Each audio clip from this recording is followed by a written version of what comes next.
Bonjour à toute la communauté libre et riche et bienvenue pour une nouvelle vidéo qui fait partie d'une série de 5 vidéos sur le thème des hommes aux réussites les plus spectaculaires et fulgurantes dans le monde sur les 5 continents. Le premier abordé a été le continent américain avec Jeff Bezos, puis celui de l'Asie avec Jack Ma. Aujourd'hui, nous allons nous rendre sur le continent africain avec le Nigérian Aliko Dangote, homme d'affaires, considéré comme l'homme le plus riche d'Afrique avec une ambition sans limite. Puis viendra le tour du continent européen avec un célèbre français pour finir avec celui de l'Océanie. Selon le classement des plus grosses fortunes du monde, publié par le magazine Forbes, Aliko Dangote constitue la première fortune africaine estimée à plus de 9 milliards de dollars. Certain que cette vidéo inspirante va te captiver, je te propose de donner un like et de la partager si toi aussi tu es admiratif de la réussite de cet homme hors du commun, donc c'est parti.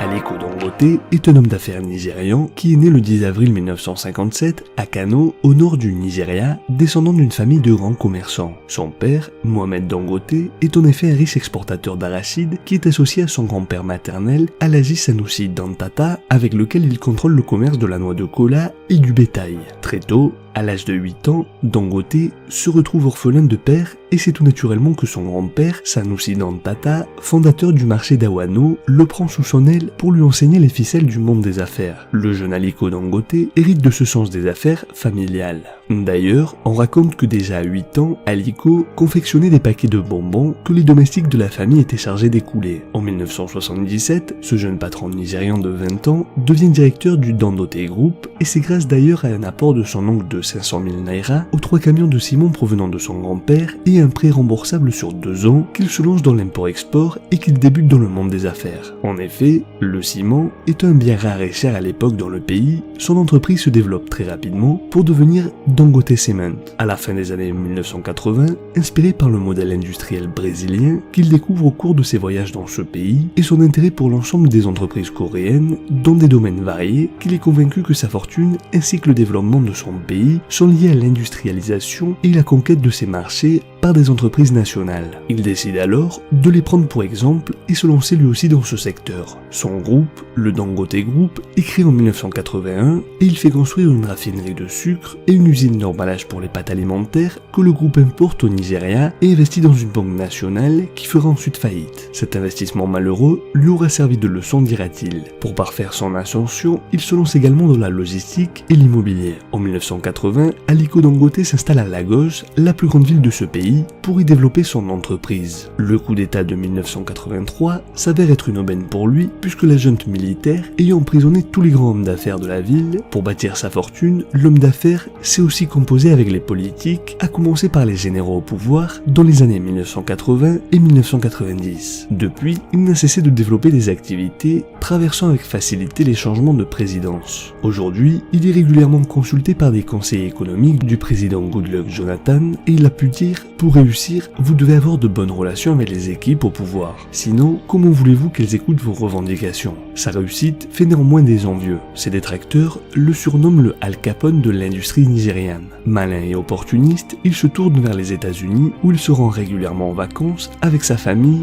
et bénéficie de la bienveillance des Américains. Son modèle est d'ailleurs Warren Buffett, le milliardaire philanthrope. Comme lui, Dangote investit dans les filières qu'il maîtrise parfaitement. Et aussi, comme Buffett, sa fortune lui permet de venir au secours des plus démunis. Il a fait notamment un don de 500 000 $ aux populations congolaises après les explosions de Brazzaville en 2012. Aujourd'hui, Dangote n'a plus de limite à ses ambitions. Il dit notamment qu'il souhaite être l'homme d'affaires le plus accompli du monde. Et pour cause, au premier semestre 2007, Aliko Dangote a introduit 2 de ses 13 sociétés sur le NSE ou le Nigerian Stock Exchange, qui est la bourse nigériane, et la valeur de ses parts dans celle-ci a été estimée par les analystes à 10 milliards de dollars. D'ailleurs, l'une des 2 sociétés cotées, Dangote Cement, est la deuxième plus grosse capitalisation boursière du Nigeria. La valorisation de ses participations place directement Dangote parmi les hommes les plus riches d'Afrique, sachant que 11 de ces sociétés demeurent non cotées en bourse. Dangote a obtenu en août 2011 l'accord de la Banque centrale du Nigeria pour investir 4 milliards de dollars dans la construction d'installations en Côte d'Ivoire consacrées à ses activités dans le ciment. Au Cameroun, les travaux d'une usine de ciment à 115 millions de dollars ont été entamés. En 2013, son groupe possède la plus grande usine de production de ciment subsaharienne, Obajana Cement Plant. Ses projets d'investissement atteignent 10 milliards de dollars, dont une part sur la construction de cimenteries en Afrique, Afrique du Sud,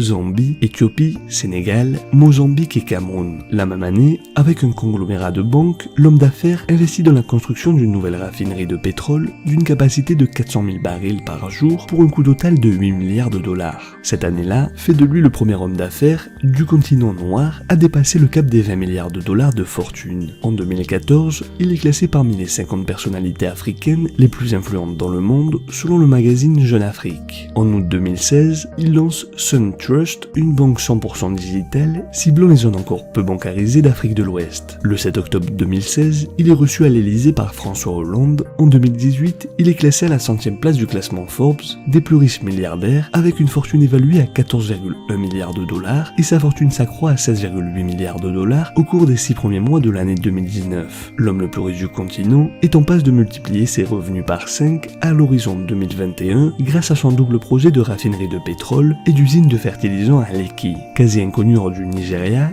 il y a 10 ans, le prince de Kano jouit désormais de statut digne d'un chef d'État. Il dispose d'un passeport estampillé Union africaine et son aura dépasse allègrement les frontières du continent. Un pari fou quand on connaît les risques économiques encourus dans un pays comme le Nigeria. Son importance devenue stratégique, son influence politique comme économique lui confère une puissance qui l'empêche de perdre. Le plus gros équipement atmosphérique jamais construit au monde va être installé à la plus grande raffinerie d'Afrique, expédiée au Nigeria en provenance d'un quai à Ningbo City en Chine, la plus grande tour atmosphérique d'une capacité de traitement d'environ 650 000 barils de pétrole brut par jour, construite par Sinopec, serait installée dans la prestigieuse raffinerie Dangote au Nigeria. Galvanisé par ses proches et persuadé qu'il doit aider son pays, beaucoup le poussent à envisager un avenir politique. Aliko Dangote est un homme d'affaires singulier dans le sens où il s'évertue à respecter 3 principes. Mon rêve est de répandre la richesse entre les mains de chaque Nigérian, réinvestir ses profits dans le pays au lieu de cacher l'argent dans des coffres suisses. Je pensais que le Brésil et le Nigeria se situaient à peu près au même niveau parce qu'à cette époque, on entendait dire que le Brésil était une nation très endettée. Mais quand j'y suis allé, j'ai découvert une industrialisation massive. Incroyable, j'ai commencé à réfléchir en me disant comment se fait-il qu'il y ait un tel développement de l'industrie au Brésil et pas au Nigeria. À mon retour, j'ai décidé de me lancer dans l'industrie. Le groupe Dangote est dorénavant implanté dans plusieurs pays d'Afrique subsaharienne avec des usines en Zambie, au Sénégal, en Tanzanie et en Afrique du Sud. Le Nigérian de Kano ne compte pas s'arrêter là. Le deuxième principe consiste à mener un train de vie modeste. Mon grand-père avait l'habitude de me dire que l'âme du business ne réside pas dans l'accumulation de la richesse, mais dans la passion de rendre les gens heureux. Aliko Dangote veut vivre dans son pays avec ses us et coutumes et en conformité avec les gens de son pays. Cependant, ses échecs sentimentaux, 3 divorces, ne l'empêchent pas d'être un bon père de famille, puisque Aliko Dangote serait père de 15 enfants, dont 3 filles aînées, Halima Dangote Beyo, Maria Dangote et Fatima Dangote Aboubakar, qui ont toutes obtenu leur diplôme universitaire dans des universités américaines et britanniques. Aujourd'hui, elles travaillent aux côtés de leur père et, comme tout bon riche, le PDG du groupe Dangote ne lésine pas sur les moyens pour se faire plaisir, toutefois, il ne tombe pas dans l'extravagance. Enfin, le troisième principe est qu'il veut tout miser sur le marché intérieur du pays, le plus peuplé d'Afrique. En observant différents groupes sociaux, il remarque un fait troublant. Les Chinois évoluent toujours en groupes très fermés. Si vous voyez un Africain parmi eux, c'est forcément celui qui occupe le plus bas niveau du groupe. Chauffeur, agent de sécurité, agent d'entretien, etc. Les Chinois mangent toujours dans des restaurants chinois, s'approvisionnent dans les boutiques chinoises, etc. Les Libanais restent cloisonnés entre eux. Ils mangent libanais, achètent libanais, envoient leurs enfants dans des écoles libanaises. Les Indo-Pakistanais, comme les Chinois et Libanais, restent entre eux. Les Européens constituent quant à eux un groupe à part. Par contre, dit-il, l'Africain, lui, est lié à un niveau donné à notre famille, proche ou lointaine, ou les ancêtres. Il vante le fait qu'acheter chez un Africain permet d'aider quelque part un membre de sa propre famille. Il explique donc que l'Afrique est une grande famille.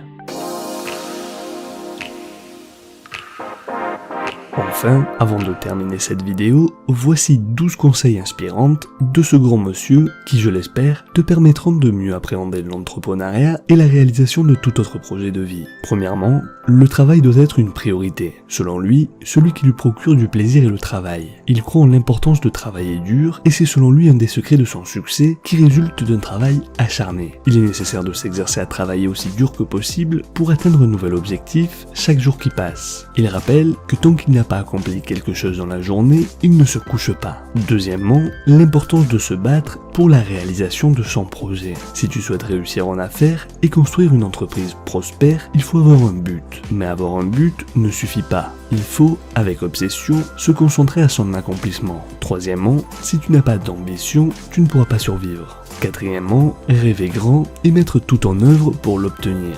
Aliko a construit un conglomérat et est devenu l'homme noir le plus riche au monde, mais cela ne s'est pas produit en une nuit. Pour créer un commerce qui rencontrera le succès, il nous explique qu'il est nécessaire de commencer petit et rêver grand. Dans le voyage de l'entrepreneuriat, la persévérance dans un objectif est de rigueur. Ensuite, avoir sa propre marque. Pour réussir dans le business, il faut se construire une marque et ne jamais la détruire. Un avantage déterminant qu'il savait lorsqu'il s'est lancé dans l'industrie manufacturière était sa marque Dangote qu'il avait patiemment construite avec ses marchandises. Sixièmement, tâche d'être le meilleur quel que soit ce que tu entreprends. Septièmement, être son propre patron. Ce n'est pas en travaillant pour les autres que tu gagneras des milliards. Aussi, selon lui, les grands entrepreneurs africains fortunés recherchent la liberté et veulent le contrôle de leur vie et leur avenir. Ce sont des gens indépendants qui travaillent pour leur propre compte. Huitièmement, savoir être patient. Aliko Dangote explique que les jeunes d'aujourd'hui aspirent à être comme lui, mais ils veulent tout obtenir du jour au lendemain, ils ne veulent pas travailler. En effet, il est devenu l'homme noir le plus riche au monde en 2008, mais ça n'a pas eu lieu du jour au lendemain. Il lui a fallu 30 ans pour en arriver là. Neuvièmement, avoir une vision et un plan pour réaliser cette vision. Dixièmement, on cesse d'être leader lorsque l'on arrête d'apprendre des autres. Lorsque tu refuses d'apprendre des autres, croyant déjà tout savoir, que personne ne peut plus rien t'enseigner, alors sache que tu atteins le sommet de la sottise et ce sera la fin de la fin pour toi dans tout ce que tu feras. L'avant-dernier conseil concerne l'austérité. Au 10e et dernier étage de sa tour Marble House, qu'il partage avec son frère Sani, dans le quartier d'Ikoi, son bureau est sissement décoré, son tableau ni objet de luxe. Enfin, il faut oser se lancer. N'attends donc pas le bon moment pour te lancer dans l'entrepreneuriat. Rapproche-toi des entrepreneurs et apprends d'eux pour concrétiser tes idées et tes projets. Voilà. C'est tout pour aujourd'hui, j'espère que cette vidéo t'a plu. Fais-moi savoir dans les commentaires si cette personnalité est susceptible d'influencer tes ambitions d'évolution ou si tu souhaites rajouter quelque chose. Comme tu le sais, nous lisons tous les commentaires et nous nous ferons un plaisir d'y répondre. Je te donne rendez-vous prochainement pour illustrer les atouts d'une personnalité de notre continent. Aussi, n'hésite pas à donner un like et t'abonner à la chaîne si tu es nouveau